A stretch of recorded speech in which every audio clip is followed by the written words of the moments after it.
Coucou, j'espère que vous allez bien. Hier, j'ai pris un exemple, j'ai parlé du dieu de l'argent.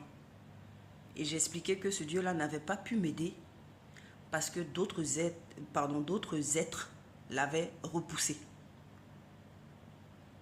Je vais vous prendre un autre exemple qui concerne le prophète des musulmans. Le prophète Muhammad des musulmans.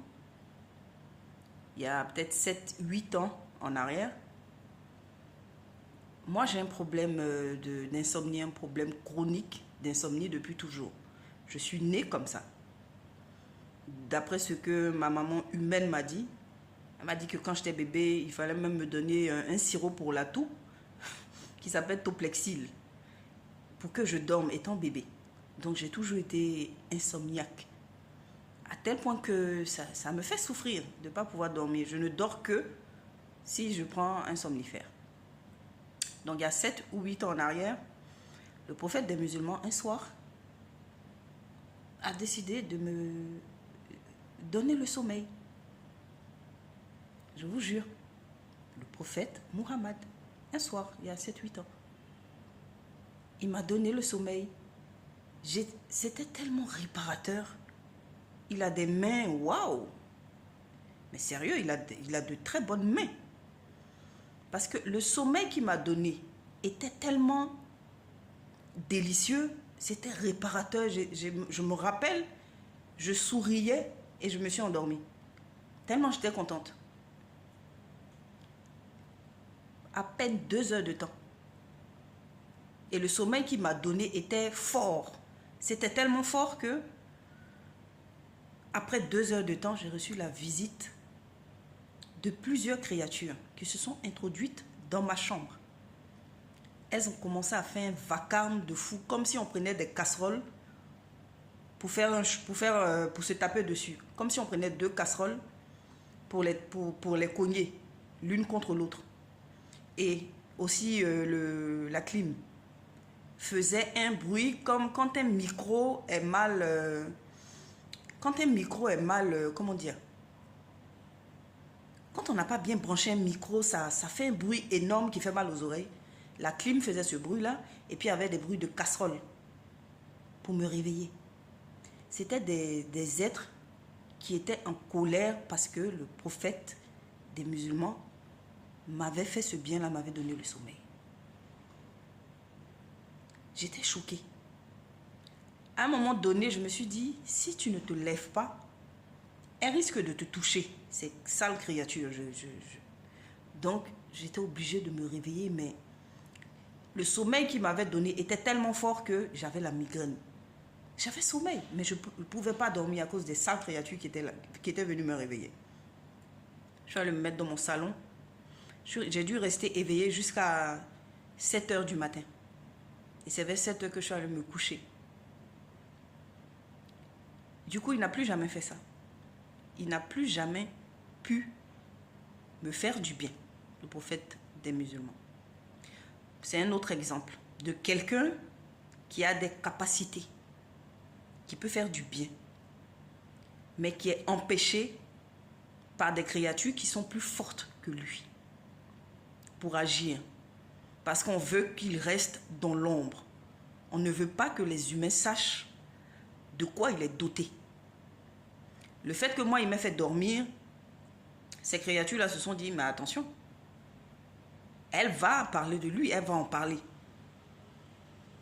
Les humains, les musulmans surtout, sauront qu'il peut agir. De lui-même, il peut agir. Et on ne veut pas ça. On veut qu'il reste dans l'ombre, le prophète des musulmans. On veut qu'il reste, parce qu'on l'a présenté comme un simple prophète. On veut qu'il reste dans l'ombre. Donc c'est pour ça que des créatures sont venues gâcher le bien qu'il m'avait fait, ce qui fait qu'il n'a plus jamais agi. C'est un autre exemple d'un être qui peut aider, mais qui est empêché de le faire. Est-ce que vous comprenez? Donc, si les humains, de façon générale, souffrent autant, c'est parce que il y a beaucoup d'êtres qui empêchent d'autres êtres d'agir en ce monde, d'agir dans la vie des humains. C'est un exemple du pourquoi il n'y a pas assez d'aide pour l'humanité, pour les humains de façon générale. Quand vous prenez le pourcentage de gens qui souffrent ou qui sont malheureux dans leur vie, on a même l'impression que tout le monde est malheureux. Il y a plein d'aides qui peuvent agir pour les humains. Mais ceux qui sont en ce moment-là, qui ont réussi à se rapprocher des humains, ne sont pas forcément les êtres les plus gentils ou les plus bienveillants. Donc, en ce qui concerne le prophète des musulmans,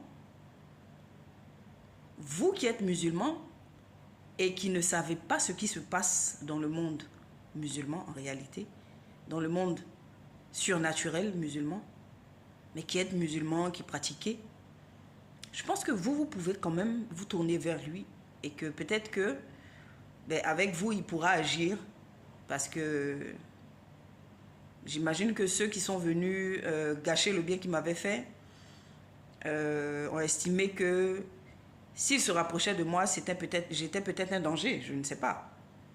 Alors que vous qui êtes musulmans, qui pratiquez et qui ne savez pas ce qui se passe chez vous, ça vous donne, le fait d'être musulman pratiquant, ça vous donne un droit. C'est quoi cette sale mouche? Désolé. Le fait d'être pratiquant musulman, ça vous donne un droit. Donc peut-être que vous pourrez vous tourner vers lui et il pourra intervenir pour vous. Sachez que votre prophète, à vous les musulmans, a des pouvoirs, il a des capacités. C'était pas un humain. C'est une créature qui a été introduite. Un peu comme Marie a été introduite, un peu comme Jésus a été introduit, un peu comme certains juifs ont été introduits. Ce n'est pas des humains. C'est des êtres surnaturels, pour d'autres des divinités, pour d'autres des enfants de divinité qui ont été introduits. C'est comme ça le prophète des musulmans aussi a été introduit. À la base, ce n'est pas un humain. Donc, il a des capacités, le prophète des musulmans. Je vous le confirme. On m'a déjà dit qu'il était très doué de ses mains, qu'il arrivait à faire des choses, avec ses mains. Pour me dire qu'il a des capacités, il a des pouvoirs, le prophète des musulmans. Donc, je me dis que vous qui êtes musulmans et qui ne savez rien de ce qui se passe, c'est-à-dire les musulmans lambda, les musulmans normaux là, je me dis que vous pouvez vous tourner vers lui pour lui demander des choses, il va réagir parce que c'est quelqu'un de bien, il est gentil. Donc c'est ce que je voulais partager avec vous. Bonne nuit.